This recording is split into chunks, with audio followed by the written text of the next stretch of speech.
Hi friends, welcome to சமையல் with vlog. இது வந்து பார்த்திங்கன்னா ஃப்ரைடே vlog. ஆடி வெள்ளிக்கிழமை அன்றைக்கி எடுத்திருக்கேன். ரொம்ப டிவைன்ஃபுல்லாக ஸ்பிரிச்சுவலாக இன்றைக்கி வந்து எனக்கு போகும். ஸோ அந்த அளவுக்கு வீட்டில் வந்து எல்லா வேலையும் பார்த்து வச்சுருக்கேன். உங்களுக்கு வந்து vlogல என்னென்ன கவர் பண்ணியிருக்கேன்னா, சிம்பிளாக குக்கிங், அதுக்கப்புறம் ஈவினிங் சாமி கும்பிட்றதுக்கு என்ன புடவை எடுத்து வச்சுருக்கேன் அப்படிங்கிறதையும் காமிச்சிருக்கேன். அதுக்கப்புறம் வந்து பார்த்திங்கன்னா என்னால் முடிஞ்ச சில விஷயங்களை வந்து நான் கவர் பண்ணியிருக்கேன். எல்லா விஷயத்தையும் வீடியோவில் காமிக்கல.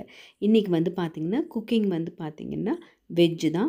அதுக்கு வந்து சமையல் வேலைகள் கொஞ்சம் கொஞ்சமாக ஆரம்பிச்சுட்டு ஷார்ட்ஸுக்கும் வீடியோ எடுத்துக்கிட்டு அதுக்கப்புறம் அப்படியே vlogக்கும் வீடியோ எடுத்துக்கிட்டே தான் நான் வந்து சமையல் பண்ணிகிட்ருக்கேன். முருங்கைக்காவும் கத்திரிக்காவும் போட்டு சாம்பார் வச்சுட்டு அதுக்கப்புறம் வந்து பார்த்திங்கன்னா அவரைக்காய் பொரியல் பண்ணலாம் அப்படின்னு பிளான் பண்ணி கட் பண்ணி வச்சுருக்கேன். பாலக்கீரை வாங்கிட்டு வந்து கொஞ்சமாக பருப்பு போட்டு பண்ணியிருக்கேன். ஸோ வீட்டில் எல்லாருக்குமே அது பிடிக்கும். அதுவும் இல்லாமல் இன்றைக்கி சிம்பிளாக நல்ல கூடிய சீக்கிரத்தில் டைஜஸ்ட் ஆகிற மாதிரியான ஒரு லன்ச் மெனு தான். நீங்கள் வந்து என்னோடய டெய்லி லன்ச் மெனு வந்து பார்த்துருந்தீங்கன்னா உங்களுக்கு தெரியும். எங்கள் வீட்டில் டெய்லி பருப்பு சாம்பார் ஏதாவது இருந்துக்கிட்டே இருக்கும்.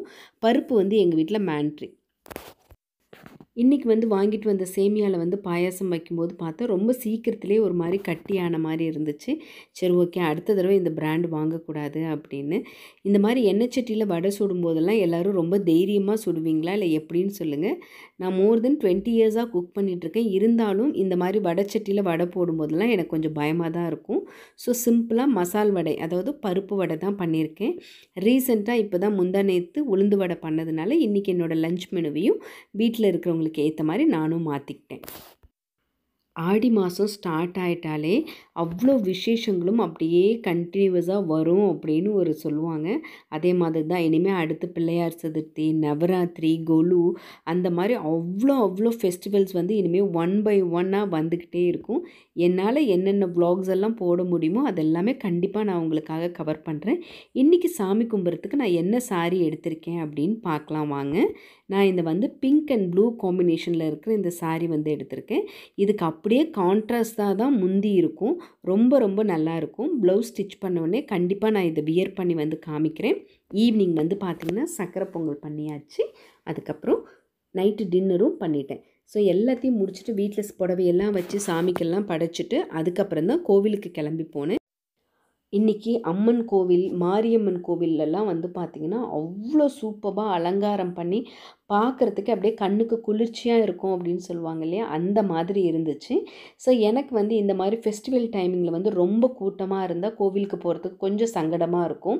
கூட்டமே இல்லாத டைமிங்கில் ரிலாக்ஸ்டாக போய் சாமியை அப்படியே நல்ல கண் குளிர்ந்து பார்த்துட்டு அங்கேயே உட்காந்து இருந்துட்டு வந்தால் தான் எனக்கு பிடிக்கும் பர்சனலாக. ஸோ பேசிக்காக நான் அந்த மாதிரி பர்சன் தான். ஸோ அதனால் கூட்டமாக இருக்கிற டைமிங்கில் மோஸ்ட்டாக நான் கோயிலுக்கு போகிறத அவாய்ட் பண்ணிக்குவேன்.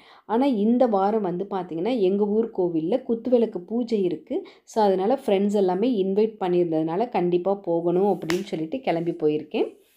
ஸோ கோவிலுக்கு போகிறதுக்காக தான் இந்த நாகப்பழ கலரில் இருக்கிற இந்த சாரீ வந்து வியர் பண்ணியிருக்கேன். சாமி கும்பிட்றதுக்கு தாம்பழத்தட்டு, வெத்தலை பாக்கு எல்லாமே அரேஞ்ச் பண்ணிவிட்டு சாமிக்கு நைவேத்தியம் பண்ணுறதுக்கான பிரசாதத்தையும் அங்கங்கே எடுத்து வைக்கணும். ஸோ இப்படி தான் என்னோடய டே வந்து போச்சு. உங்களுக்கு வந்து இந்த vlog பிடிச்சிருந்துச்சுன்னா லைக் பண்ணுங்கள். இதே மாதிரி இன்னொரு இன்ட்ரெஸ்டிங்கான vlogல கூட பார்க்கலாம். நீங்கள் இது வரைக்கும் சமையல் வித் vlog சேனலை சப்ஸ்கிரைப் பண்ணாமல் பார்த்துட்டு இருந்தீங்கன்னா சப்ஸ்கிரைப் பண்ணிக்கோங்க. Thanks for watching. See you again.